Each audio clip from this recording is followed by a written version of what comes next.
Hello दोस्तों, आज की इस वीडियो में स्वागत है आपका।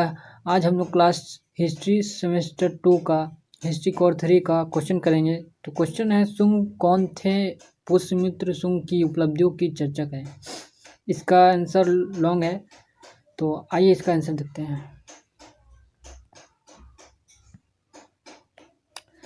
शुंग वंश। इस शुंग वंश को हटा करके आप परिचय भी लिख सकते हैं इसका। तो शुंग वंश, अंतिम मौर्य सम्राट बृहद्रथ की हत्या करके पुष्यमित्र शुंग ने मौर्य साम्राज्य को समाप्त किया और एक नए वंश की नींव रखी। यह नया वंश शुंग वंश के नाम से जाना जाता है। यह कहा जाता है कि जब बृहद्रथ अपनी सेना का निरीक्षण कर रहा था, तब उसके सेनापति पुष्यमित्र ने उसकी वध कर शासन की बागडोर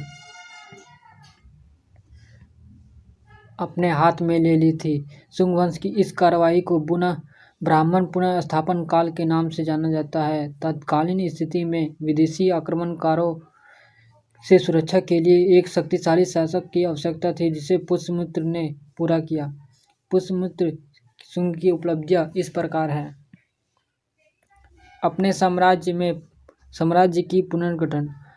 जिस समय पुष्यमित्र शुंग ने साम्राज्य का नियंत्रण अपने हाथ में लिया, उस समय उसके साम्राज्य की सोच अत्यंत दयनीय थी। कलिंग, महाराष्ट्र, आंध्र जैसे स्वतंत्र हो चुके थे और मगध साम्राज्य के लिए चुनौती बन रहे थे। इसके अतिरिक्त देश की सीमा क्षेत्रों पर पर्याप्त नियंत्रण न होने के कारण यूनानी आक्रमण का खतरा दिन प्रतिदिन बढ़ता जा रहा था। ऐसे में उसने सर्वप्रथम देश की आंतरिक सुरक्षा को मजबूत करने की दिशा में कदम उठाया और अब साम्राज्य का दृढ़ता प्रदान की। इसका सेकंड पार्ट, विदर्भ पर जीत। पुष्यमित्र शुंग ने साम्राज्य को मजबूत करने के बाद अपने साम्राज्य को विस्तार करने की दिशा में कदम उठाना शुरू कर दिया।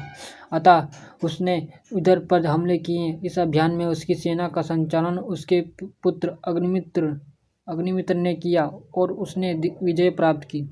इसके बाद विदर्भ को दो भागों में बांट दिया गया और एक भाग का शासक माधव सेन तथा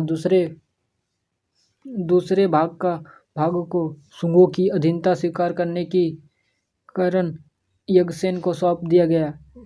उधर नदी को दोनों भागों का सीमा रेखा मान लिया गया। इसका तीसरा टॉपिक है, खारवेल के साथ युद्ध। कुछ इतिहासकारों का मानना है कि पुष्यमित्र शुंग और कलिंग शासक खारवेल के बीच जंग हुई थी, जिससे खारवेल की जीत हुई थी। लेकिन डॉक्टर हेमचंद्र राय चौधरी तथा डॉक्टर आर एस त्रिपाठी इस दावे को खारिज करते हैं। उनके अनुसार पुष्यमित्र शुंग और कलिंग शासक खारवेल समकालीन शासक नहीं थे, अतः उनके बीच जंग की प्रश्न ही नहीं उठता। इनके अनुसार खारवेल का शासनकाल प्रथम शताब्दी के तृतीय चरण था, जबकि पुष्यमित्र की मृत्यु 148 ईसा पूर्व में ही हो गई थी। ऐसे में यह अनुमान लगाया जाता है कि खारवेल के द्वारा पराजित राजा कोई अन्य था।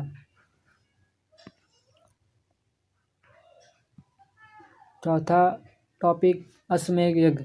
पुष्यमित्र एक ब्राह्मण कुल के होने का कारण उनकी रुचि धार्मिक अनुष्ठान करने में था, अतः उसने अपने शासनकाल में अश्वमेध यज्ञ का अनुष्ठान भी किया था। इस यज्ञ का जिक्र मालविकाग्निमित्र तथा पतंजलि ने अपने ग्रंथों में किया है। इन ग्रंथों के अनुसार इसी अश्वमेध यज्ञ के घोड़े पकड़ने के कारण उनके और यवनों के बीच युद्ध हुआ, जिसमें पुष्यमित्र शुंग की जीत हुई थी। इसका पांचवा पार्ट, यवनों के साथ संघर्ष। पुष्यमित्र शुंग के शासनकाल में ही यवनों ने भारत पर आक्रमण किया। इनके साथ ही पुष्यमित्र शुंग की जंग हुई थी। इसमें पुष्यमित्र शुंग की जीत हुई थी। ये जीत पुष्यमित्र शुंग के महान उपलब्धियों में से एक है, क्योंकि उसने यवनों को भारत पर अधिकार करने नहीं दिया। यवनों के द्वारा भारत पर आक्रमण करने की घटना की विस्तृत जानकारी मालविकाग्निमित्र और पतंजलि के महाभाष्य गाग्री साहित्य के युग पुराण आदि से मिलती है। ये हमारा आंसर खत्म हो चुका है। क्वेश्चन था सुंग वंश की उपलब्धियों के बारे में चर्चा करने और पुष्य वंश कौन थे।